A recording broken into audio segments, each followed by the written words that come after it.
jogo e com o terror, né? Bom, eu sei que tem um pouquinho de tempo, já vou concluir. No ensaio sobre a obra de arte, portanto, o Benjamin fala do cinema como esse espaço lúdico, no qual é permitido ainda o brincar para o adulto, sob um modo de recepção via distração, não mais contemplação ou recolhimento. Ele descarta, então, aqueles elementos da estética moderna e, de certa forma, antevê as transformações que reúnem arte e técnica, né? Criando essa relação de aprendizagem, cuja reversão é a de romper com o hábito, essa forma petrificada, né, que se tornou petrificada ao longo do tempo, e trazendo o novo, ao fazer o público rir barbaramente, quer dizer, o riso bom da boa barbárie, não dos costumes, principalmente dos costumes da política. Então, aquele filme que todo mundo deve conhecer, que é O Grande Ditador, do Chaplin, é o melhor exemplo a ser citado. Mais do que a técnica, fartamente analisada de maneira bem original no ensaio sobre obras de arte, a linguagem das imagens, etc., o grotesco dos filmes é um forte elemento de ruptura com o embelezamento, o falseamento ou a estetização da imagem publicitária utilizada e tecnicamente bem utilizada pelo nazismo na época em que o ensaio foi escrito, pelos totalitarismos também e pelo capitalismo de lá para cá.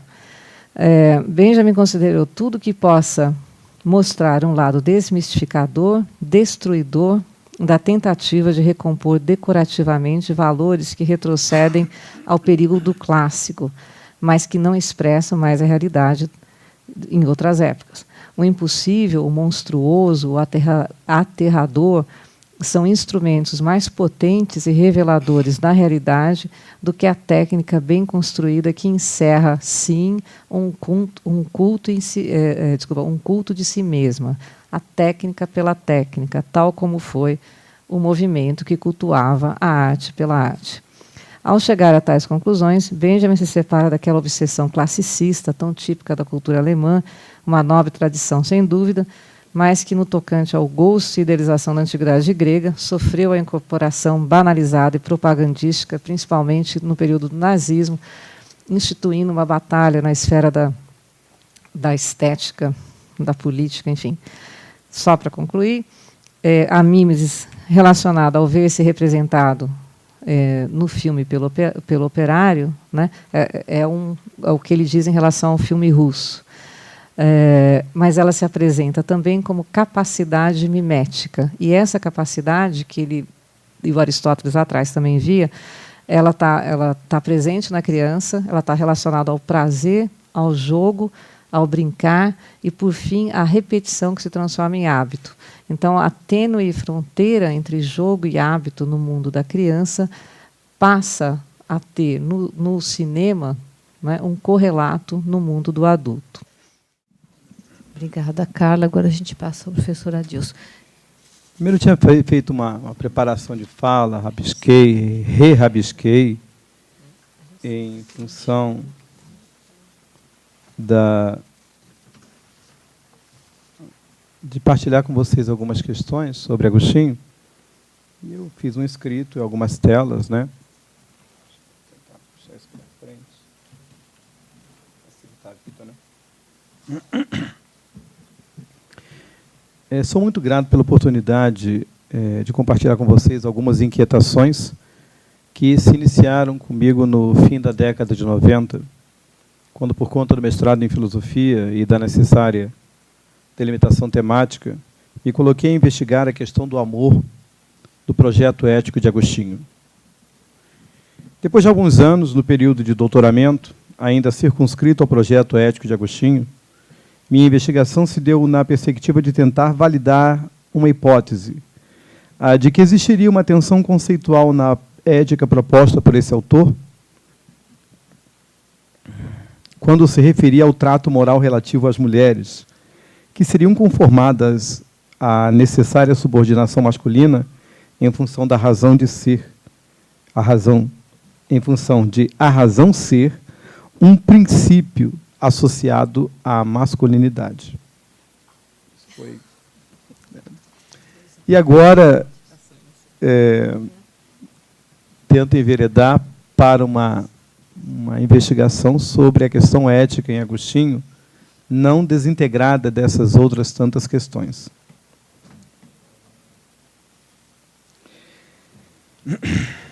Por acreditar que essas investigações permitiram conhecer melhor o pensamento desse autor, tentarei apresentar algumas reflexões referentes às questões do belo, da imagem, da palavra e da criação em Agostinho. De início, um alerta necessário. Essas questões que queremos investigar não estão abordadas de modo sistemático em suas obras, salvo na obra De Magistro, que tratou de modo específico do tema da linguagem, da palavra e de seus recursos. Isso não se encontra numa obra sistematizada. Ao todo são 144 obras, a maior parte conhece as clássicas, como Confissões, Cidade de Deus, entre outras.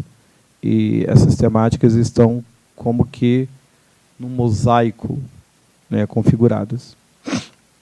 Um outro alerta, esse em termos metodológicos, é que em Agostinho não haveria diferença entre fazer filosofia e fazer teologia. Contudo, para efeito de uma melhor compreensão sobre a concepção do sagrado para esse autor, nos reportaremos a Deus como o absoluto, aquele que seria garantidor dos princípios de ordem que estariam presentes em toda a realidade, de sorte que nada escaparia à ordenação dos seres criados, nem dos bens inerentes a esses seres. Devemos, pois, compreender o pensamento de Agostinho com algumas considerações.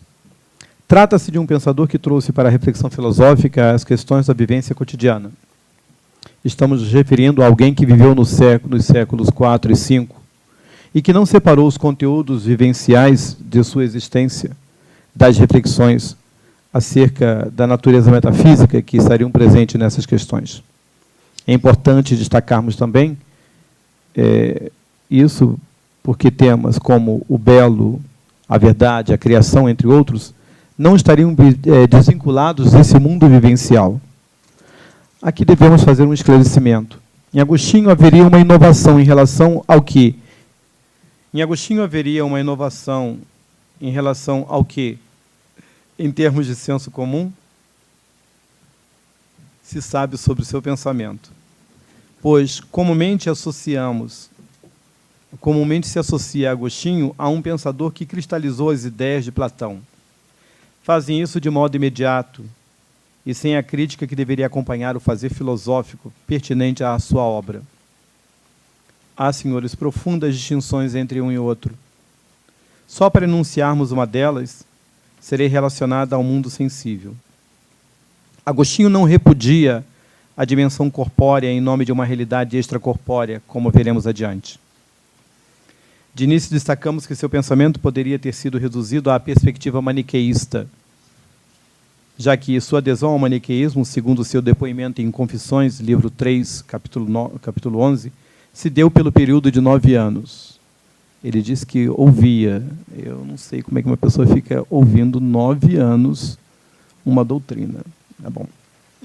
Essa vivência ele apresentou como a visão dualista da realidade, facilitadora para a solução dos problemas de modo imediato, se tornou inócua para solucionar os principais problemas da filosofia, a saber, a possibilidade da verdade e tudo mais que, tendo essa possibilidade estabelecida, poderia ser inferida de sua existência. Eu tento fazer uma relação bem contemporânea com os séculos 4 e 5 de Agostinho.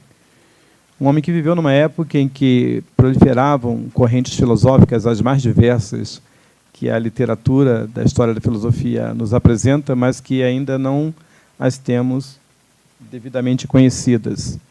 E ele inova em relação a isso. O maniqueísmo, na época, conseguiu resolver a maior parte dos problemas.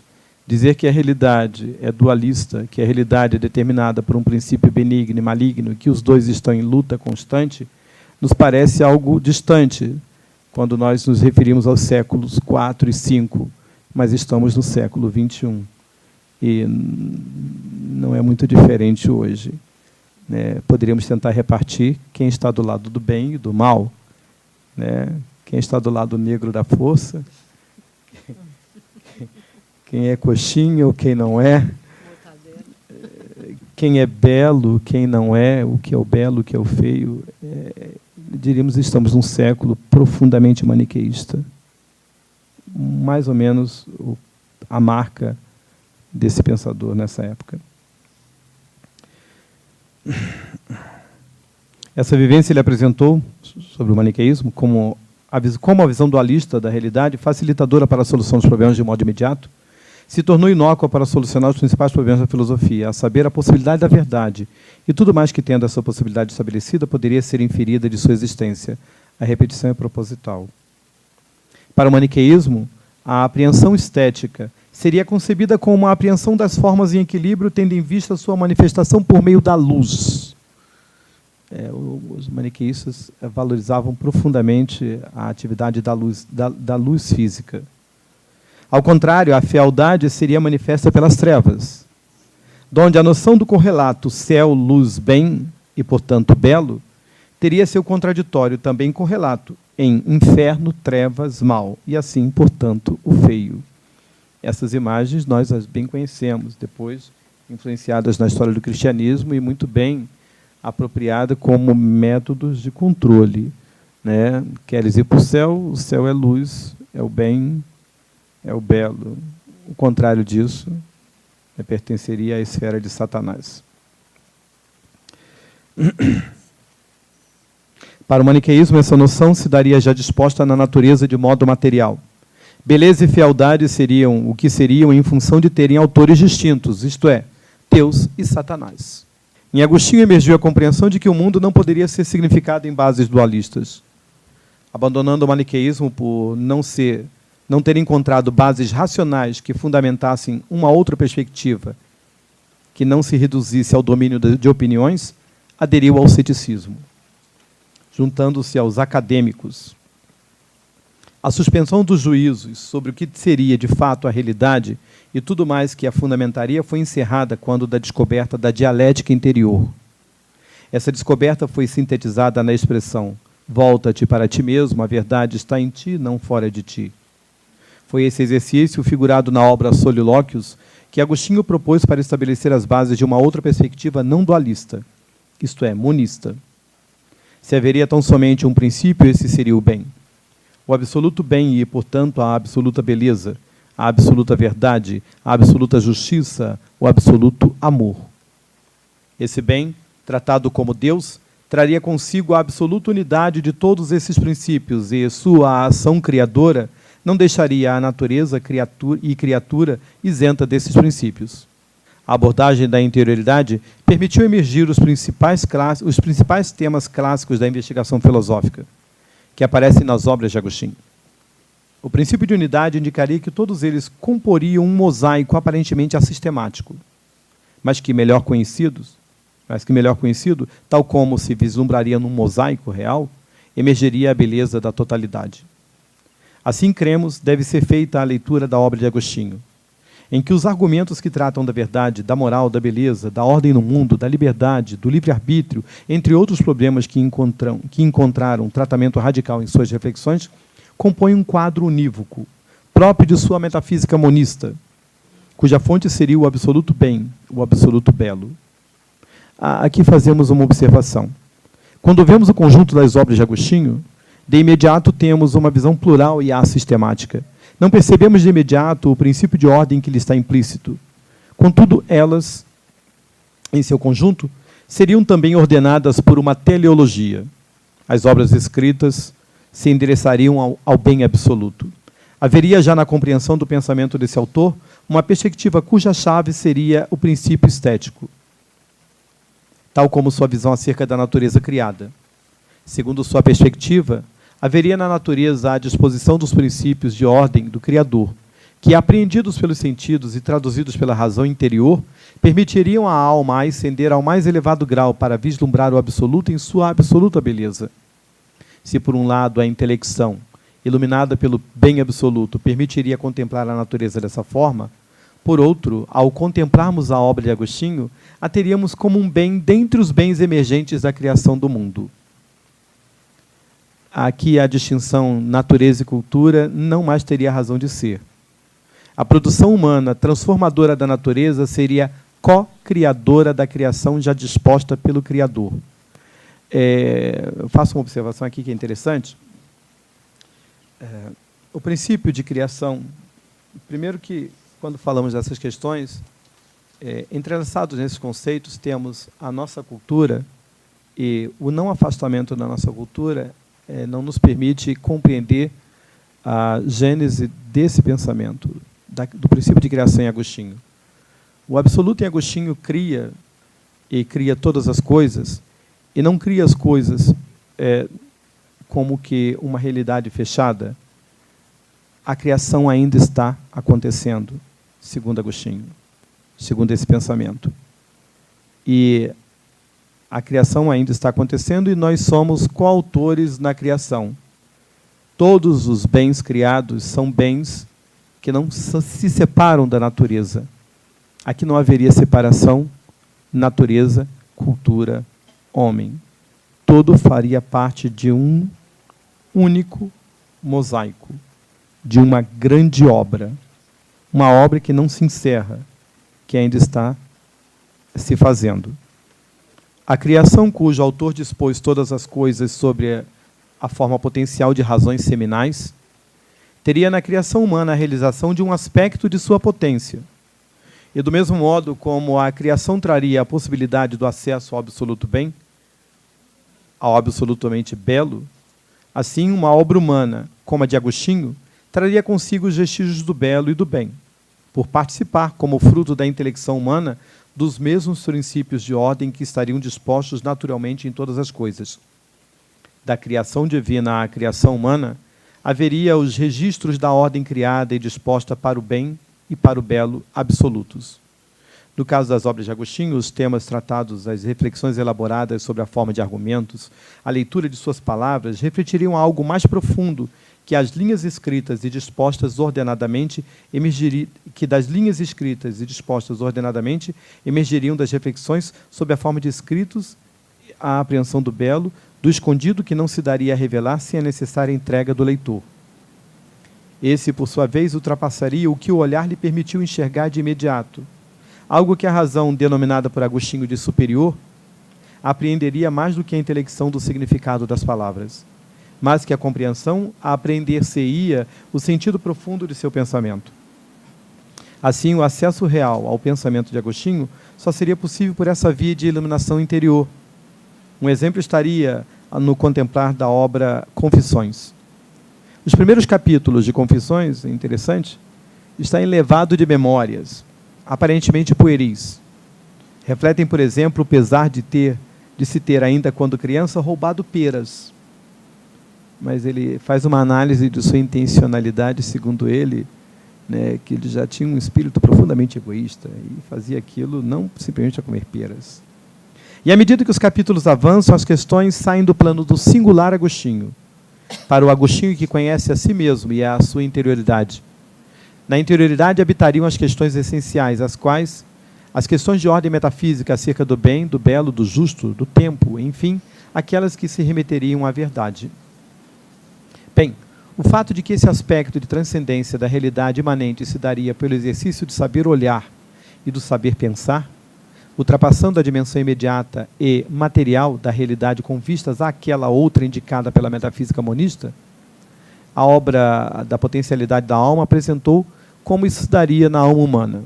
E aqui eu não vou fazer o transcurso todo, né, em que Agostinho, como que numa subida de uma escada, degrau por degrau, vai demonstrando o quanto essa investigação, esse investimento na interioridade possibilitaria ao homem, né, atingir e contemplar a verdade absoluta.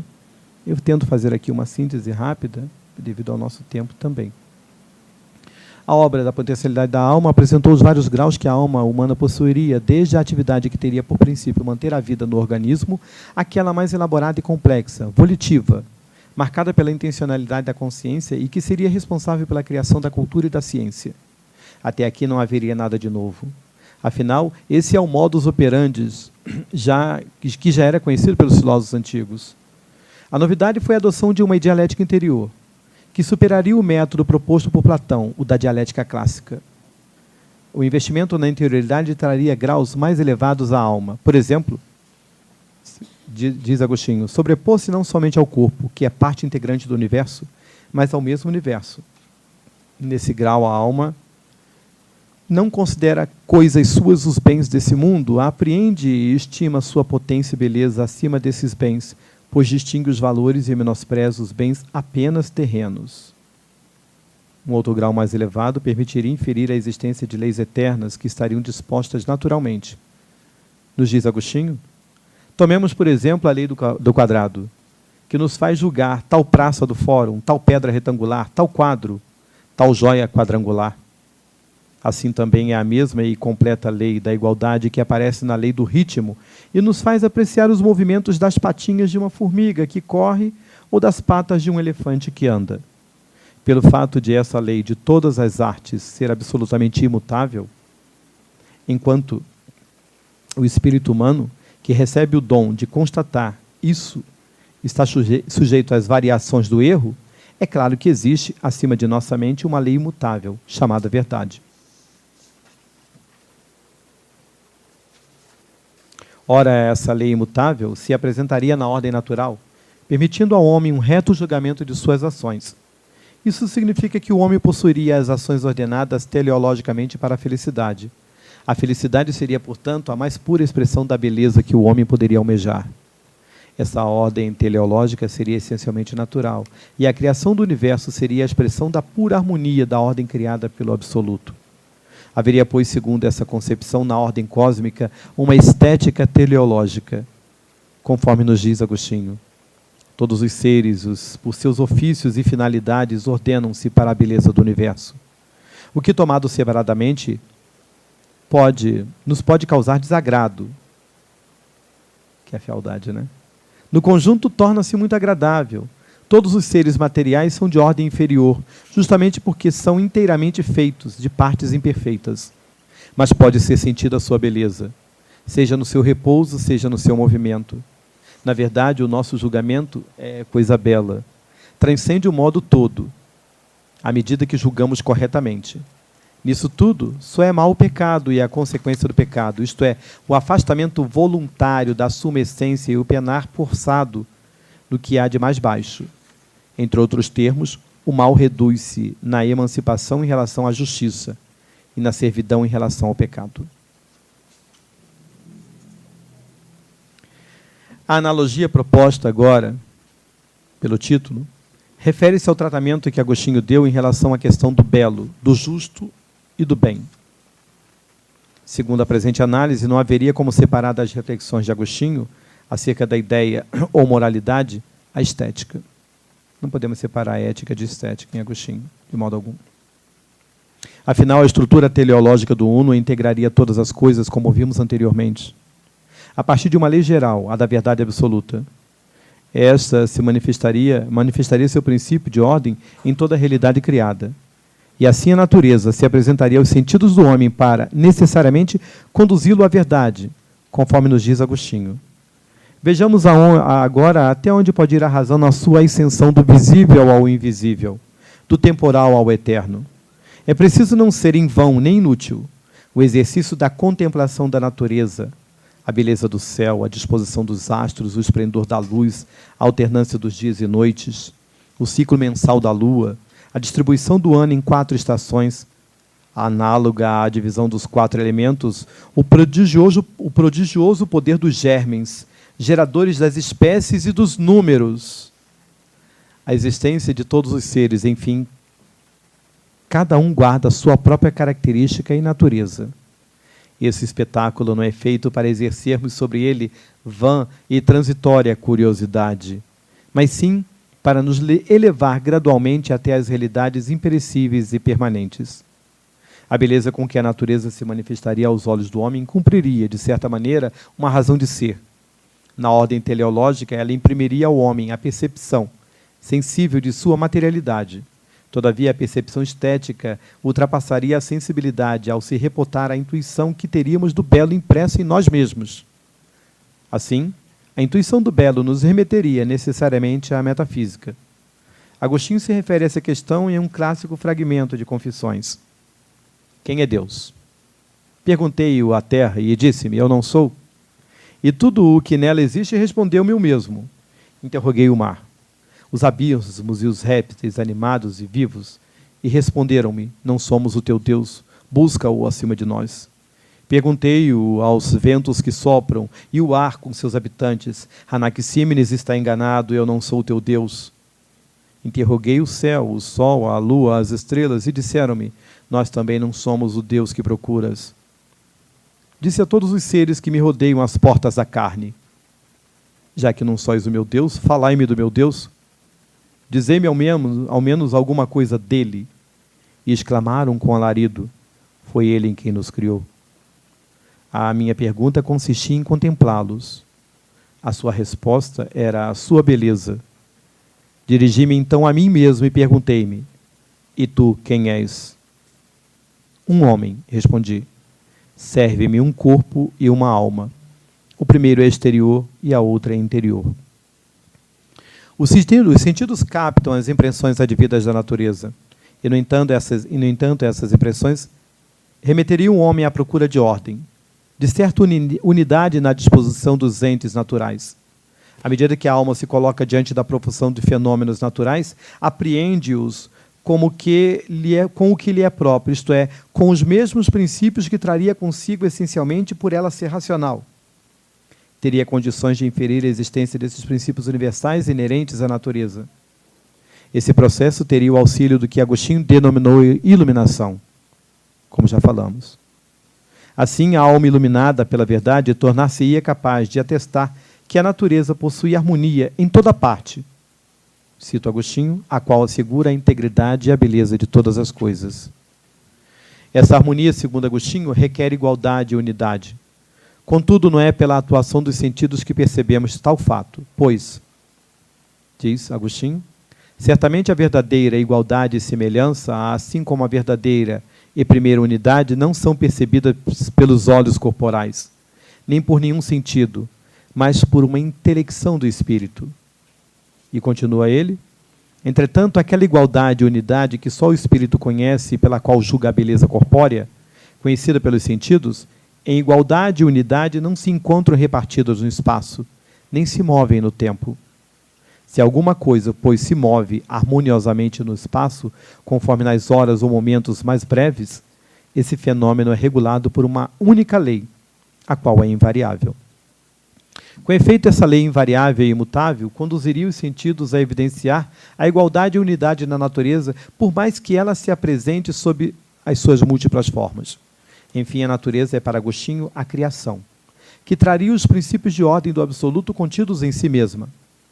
É necessário que se compreenda que a concepção de natureza a qual queremos nos referir é aquela que deve ser tomada como fenômeno multiforme, que congregaria toda a ordem do cosmos, dos vermes invisíveis ao olho humano, aos astros regulados pelo movimento celeste.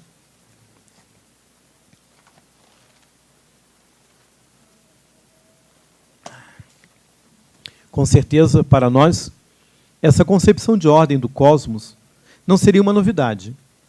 Afinal, a história da filosofia trouxe desde os gregos a referência de tranquilidade que essa ordem demonstrava e que conduzia os espíritos ávidos de reflexão a almejar tornar o espírito humano análogo a essa ordem. Ora, o projeto das mais diferentes propostas éticas da antiguidade sempre se norteou pela busca de equilíbrio das ações humanas, tomando por princípio a regularidade e ordem próprias da physis. Com efeito, na sistematização do pensamento de Agostinho, não foi diferente. Todavia, a ideia de um Deus ordenador de todo o cosmos foi fundamental para demonstrar que a felicidade do homem não estaria nas criaturas ordenadas, mas naquele que tudo ordenou e nele que residiria a base de um projeto ético. A natureza está aí. Manifesta-se ao homem numa infindável epifania, trazendo consigo os traços daquele que a criou. Simetria, igualdade, unidade, entre outros princípios matemáticos, são os elementos fundamentais da doutrina do belo em Agostinho, sendo também estes os elementos que conduziriam a razão humana em buscar o equilíbrio das ações provenientes desse mesmo homem e que teriam o poder de alterar o mundo. Não há, pois, como desprezar a ordem natural, sabendo-se ser ela o modelo do princípio de ordem para a ordem moral.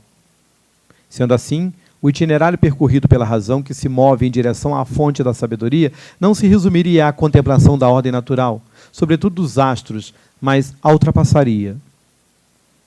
Segundo Agostinho, a beleza das coisas visíveis nos enganam.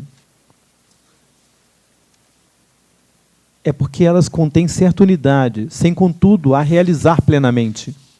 Compreendemos, se formos capazes, o que nos leva ao engano. Não é o que seja o objeto, mas o que ele não é. Todo corpo é verdadeiro corpo, mas com unidade falha. Não é o absoluto, não é o uno supremo, e não o reproduz plenamente. Há, pois, segundo Agostinho, a descoberta natural de que a razão humana faria, da passagem da natureza à fonte de toda a natureza, do homem exterior ao homem interior, dos sentidos à razão iluminada, enfim, antíteses dispostas num todo ordenado esteticamente, de maneira que aquilo que tentaríamos expressar pela linguagem nada mais seria que tentativas de expressão da ordem natural, de dizer o inaudito, de nos aproximarmos sem chegarmos a termo ao fim de nossa aproximação. Mas essas tentativas de dizer já trariam consigo algo da fonte bela e íntegra.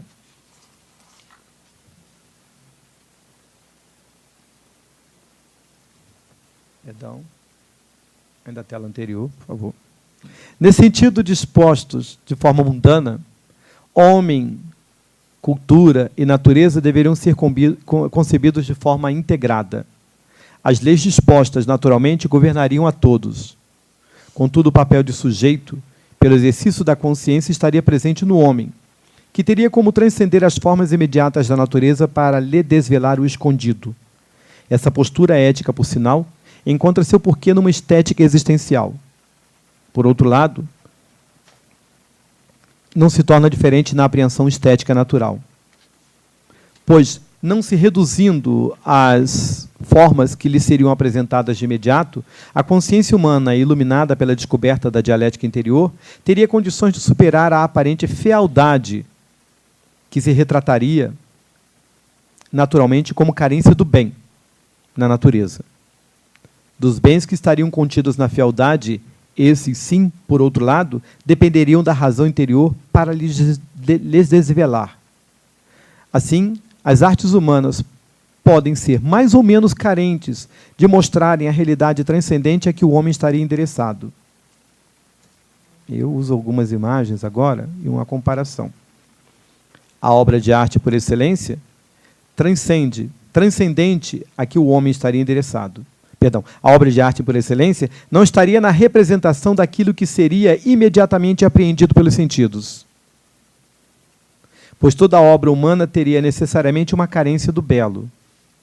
Mas a contemplação da obra deveria se remeter à fonte do bem e, portanto, da beleza. O olhar pela mera curiosidade foi drasticamente condenado por Agostinho, já que o olhar com amor, esse, ao contrário, foi a base de seu sistema ético. Aquele que olharia com amor, olharia com os olhos da alma, com os olhos da razão superior, com os olhos do homem interior, com os olhos iluminados. Vejam, por exemplo, aqui temos uma imagem renascentista, né? Todos a conhecem.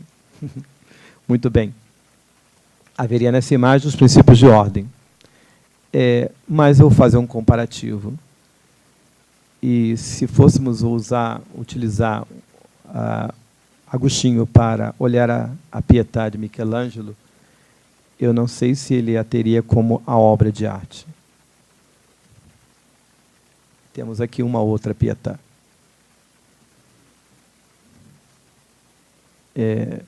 Os princípios que são apresentados retratam a fealdade.